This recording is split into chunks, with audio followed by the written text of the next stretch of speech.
Hello, I'm Tom Stevens. Welcome to the Tombot Spotlight Series. Spotlights are customer interviews that focus on specific health adversities. For the holidays this year, we decided to do something a little different. Today's spotlight is on remembrance. Maybe we have a loved one with dementia or another serious health adversity. How do we best want to remember these loved ones before they pass? And how do we pass their legacy down to future generations? My guest today is Ben Geisberg. Welcome, Ben. Thank you. Thank you very much for having me. Ben started a company called Amber Family History. Amber's mission is to organize, sort, and record family histories. Ben, how did you get into this line of work? So I got into this because I was a history major in college. I did an honors program. I wrote a thesis, and in doing the research and writing for that thesis, I worked with a lot of oral histories.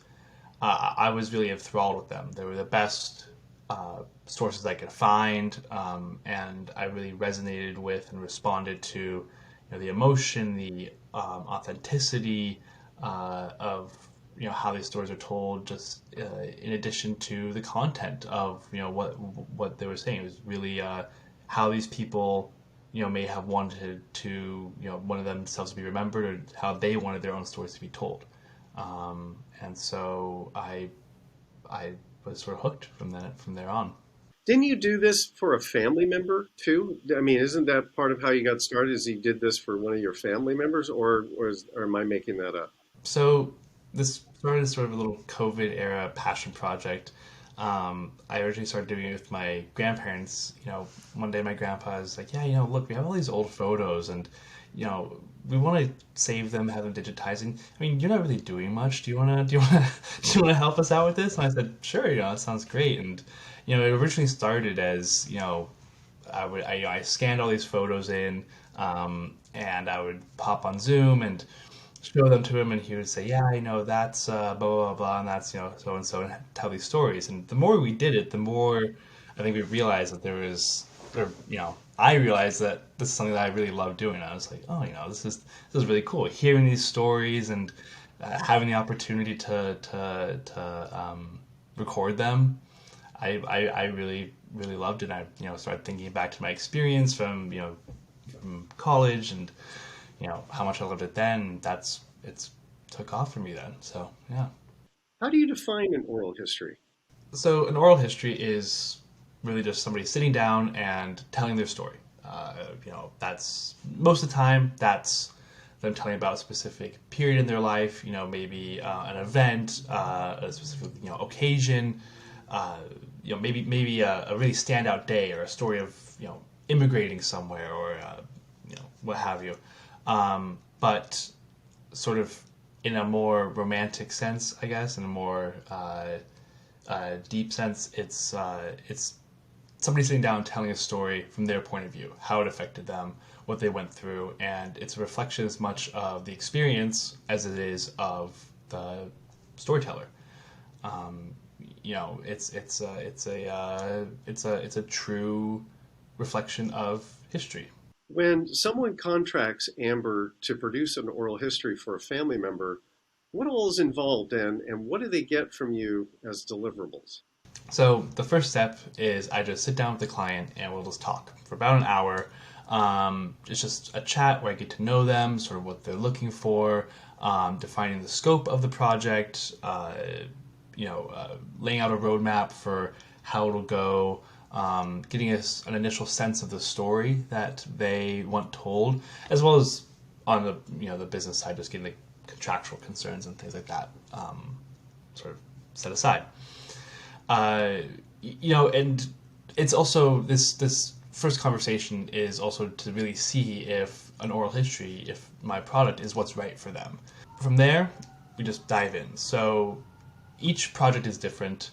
The scope, the layout, the schedule is different project by project. Usually, I'll do the first 2, 3, 4 interviews and start transcribing them. I'll give it a little bit of structure just for myself for the process of developing the oral history, and then after that, I'll run it by them.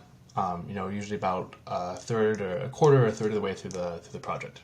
In parallel with that, I can also digitize photos, documents, or old other materials. From there, the interviews will continue at this predetermined schedule, and we'll check in after every one or two, depending on how long or how much content is created, and then there's a final approval process, and the final deliverable is this online, what I like to call it's an online archive, where all the content is based.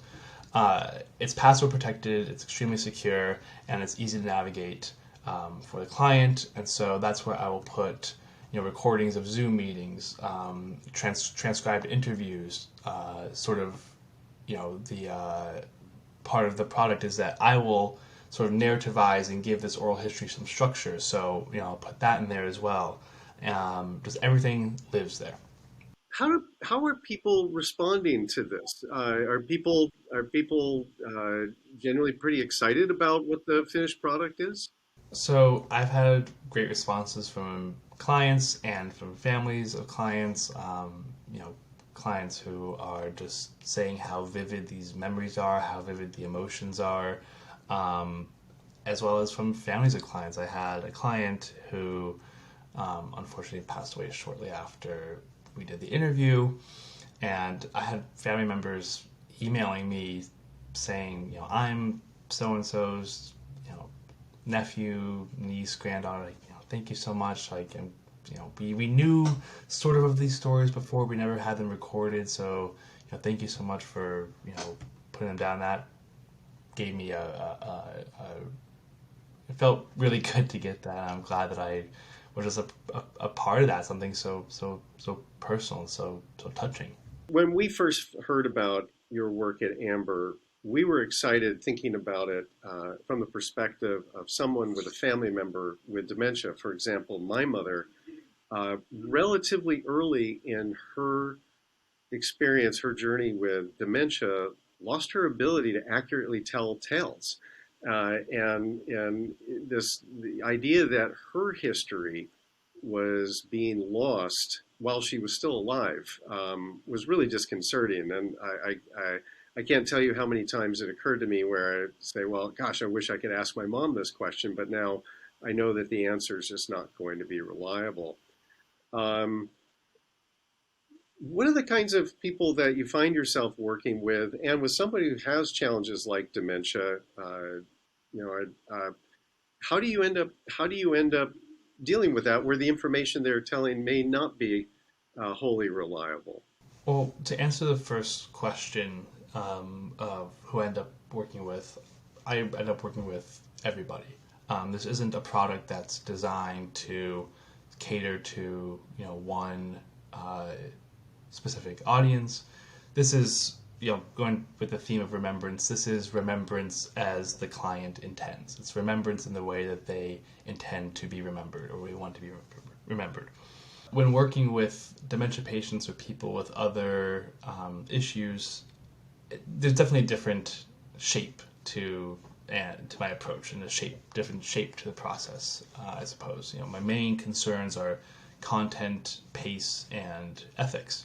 So, of course, if you have somebody with dementia and you want to have a story, the best time to do it is just to hop right on it, hop right into it. Of course, before memories get fuzzy and things get hard to talk about. There are more walls in the conversation. There needs to be a little bit more guidance. Things need to move a bit slower, and I need to be careful to be more intentional in terms of what I'm asking, how I'm asking it, what I want to get from asking that. And so that's sort of the content and the pace concerns with it. And so I don't want to make the person feel uncomfortable because then there's the higher likeliness of the dementia patient specifically just shutting down and not wanting to talk anymore. And that's, of course, the worst outcome. So I'll never ask a question like, "Oh, do you remember this? Do you remember what somebody said to you?" That's the worst thing I could do. People at the end of this process, they receive a deliverable. It's an oral history and any other materials that get digitized. What about the process of creating these oral histories? Do people benefit from that process as well?